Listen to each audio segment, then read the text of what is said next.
প্রথমে Iran, Israel এবং নিরীহ ফিলিস্তিনিদের মাঝে ভয়াবহ যুদ্ধ চলছে। আর এই মুহূর্তে আমাদের হাতে এসেছে যুদ্ধের সবথেকে তাজা আপডেট সংবাদ। প্রথমেই জানাবো গাজার ৭৭% ইসরায়েলি বাহিনীর নিয়ন্ত্রণে। গাজা উপত্যকার সরকারি মিডিয়া অফিস জানিয়েছে ইসরায়েলি বাহিনী এখন গাজা উপত্যকার মোট ভৌগোলিক এলাকার ৭৭% নিয়ন্ত্রণ করছে। আজ আল জাজিরা লাইভ প্রতিবেদনে এই তথ্য নিশ্চিত করা হয়েছে। এরপর জানাবো ভারতের উত্তরপ্রদেশে মুসলিম যুবকদের উপর ফের হিন্দুত্ববাদী গোরক্ষক বাহিনীর ব্যাপক হামলা। গাড়িতে গরুর মাংস বহন করা হচ্ছে এই সন্দেহে ভারতের উত্তরপ্রদেশে ৪ জন মুসলিম যুবককে নির্মমভাবে পিটিয়ে জখম করেছে সেখানকার তথাকথিত গোরক্ষক হিন্দুত্ববাদী লোকজন। আহত ৪ জনের মধ্যে ৩ জনের অবস্থায় অত্যন্ত আশঙ্কাজনক।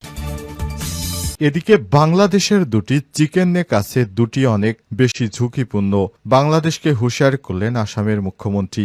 বাংলাদেশে দুটি চিকেন নেক আছে উল্লেখ করে সেগুলোতে হামলার হুমকিমূলক বার্তা দিয়েছে ভারতের আসামের মুখ্যমন্ত্রী হিমন্ত বিশ্ব শর্মা। সম্প্রতি এক সংবাদ সম্মেলনে এই বিষয়ে বিভ্রান্তিমূলক বক্তব্যের পর এবার এক্স পোস্টে এই ধরনের হুমকি দিয়েছেন তিনি। এবারে জানাবো পাকিস্তানে ভারত সমর্থিত ৯ সন্ত্রাসী নিহত। পাকিস্তানের খাইবার পাখতুনখোয়া কেপি প্রদেশে ৩টি পৃথক অভিযানে ৯ জন ভারতীয় গুপ্তচর সন্ত্রাসীকে হত্যা করেছে পাকিস্তানের সেনাবাহিনী। আজ পাকিস্তানের সেনাবাহিনীর গণমাধ্যম শাখা আইএসপিআর এর এক বিবৃতিতে এই তথ্য নিশ্চিত করা হয়েছে।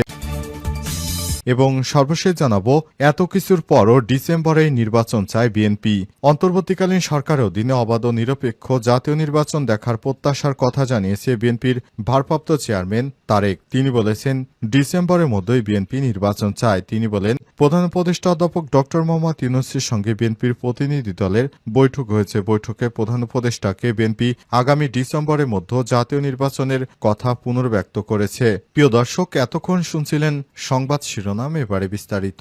তবে তার আগে বন্ধুরা অনুরোধ থাকবে এই সংবাদটিতে একটি লাইক দিন। এই চ্যানেলে আপনি নতুন হয়ে থাকলে আমাদের সংবাদটি দেখতে দেখতে চ্যানেলটি সাবস্ক্রাইব করে রাখুন। কমেন্ট করে বন্ধুরা আপনার মূল্যবান মতামত জানিয়ে দিন আপনি বিশ্বের কোন দেশ থেকে বা বাংলাদেশের কোন স্থান থেকে আমাদের সংবাদটি দেখছেন এবং শুনছেন। আর বন্ধুরা, গাজা যুদ্ধে আপনি যদি নিরীহ ফিলিস্তিনিদের ভালোবেসে থাকেন কমেন্টে ইয়েস লিখে বিশ্ববাসীকে জানিয়ে দিন। সংবাদটি আপনার সোশ্যাল মিডিয়া ফেসবুকে শেয়ার করে বন্ধুদের দেখার সুযোগ করে দিন। এবারে বিস্তারিত। ভারতের উত্তরপ্রদেশে মুসলিম যুবকের উপর ফের হিন্দুত্ববাদী গোরক্ষক বাহিনীর হামলা।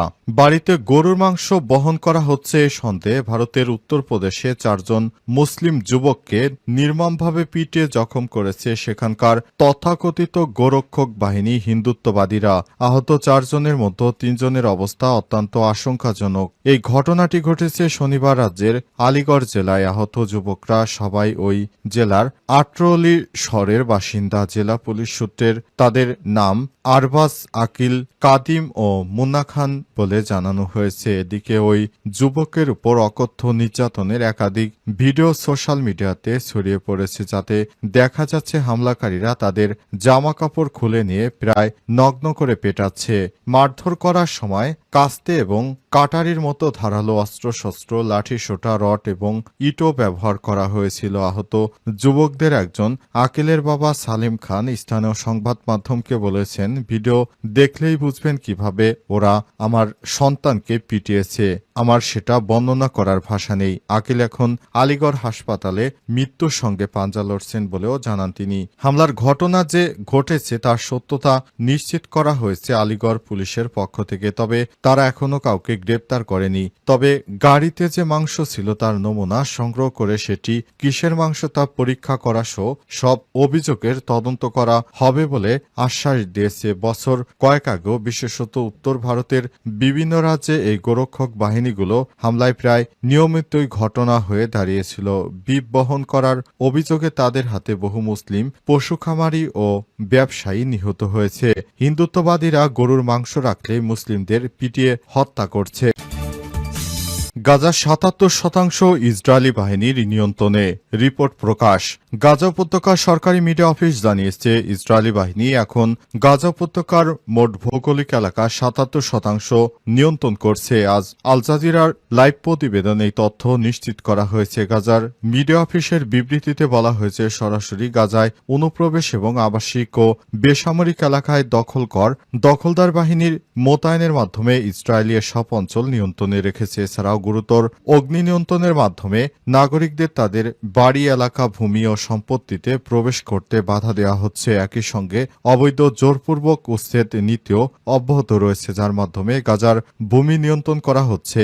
দখলদার বাহিনী নিরীহ ফিলিস্তিনিদেরকে হত্যা করে তারপর তাদের ভূমি থেকে তাদেরকে সরিয়ে দিচ্ছে। ইসরায়েলের এই সম্প্রসারণ বন্ধে পদক্ষেপ নেওয়ার জন্য জাতিসংঘ এবং আন্তর্জাতিক সম্প্রদায়ের প্রতি আহ্বান জানিয়েছে গাজার মিডিয়া অফিস। বিবৃতিতে বলা হয়েছে, গাজা উপত্যকার বিশাল অংশের উপর অব্যাহত গণহত্যা, জাতিগত নির্মূল, উপনিবেশবাদ, আগ্রাসন এবং দখলদারিত্বের নিয়ন্ত্রণ সমস্ত আন্তর্জাতিক আইন এবং রাজনীতির স্পষ্ট লঙ্ঘন করে বল প্রয়োগের মাধ্যমে চূড়ান্ত সমাধান চাপিয়ে দেওয়ার জন্য ইসরায়েলি রাজনৈতিক ইচ্ছার প্রতিফলন ঘটায়। বাংলাদেশের দুটি চিকেন নেক আছে, দুটি অনেক বেশি ঝুঁকিপূর্ণ বললেন আসামের মুখ্যমন্ত্রী।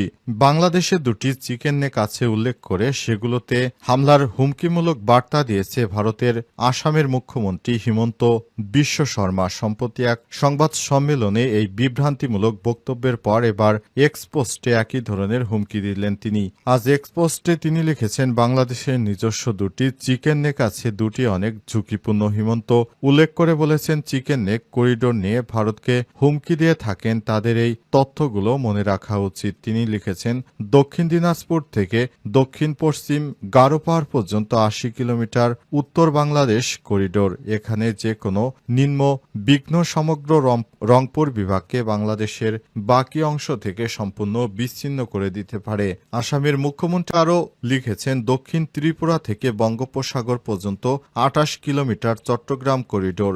ভারতের চিকেন নেকের চেয়েও ছোট এই করিডোরটি বাংলাদেশের অর্থনৈতিক রাজধানী এবং রাজনৈতিক রাজধানীর মধ্যে একমাত্র সংযোগস্থল। আমি কেবল ভৌগোলিক তথ্য উপস্থাপন করছি, যা কেউ ভুলে যেতে পারেন। ভারতের শিলিগুড়ি করিডোরের মতো আমাদের প্রতিবেশী দেশটিও তাদের দুটি সরু করিডোর দিয়ে তৈরি। হিন্দুস্তান টাইমসের প্রতিবেদন অনুসারে এর আগে বাংলাদেশ নিয়ে অনেক বিভ্রান্তিমূলক তথ্য শেয়ার করেছিলেন হিন্দুত্ববাদীরা। এবার বাংলাদেশের ভূমির দিকে তারা নজর দিয়েছে।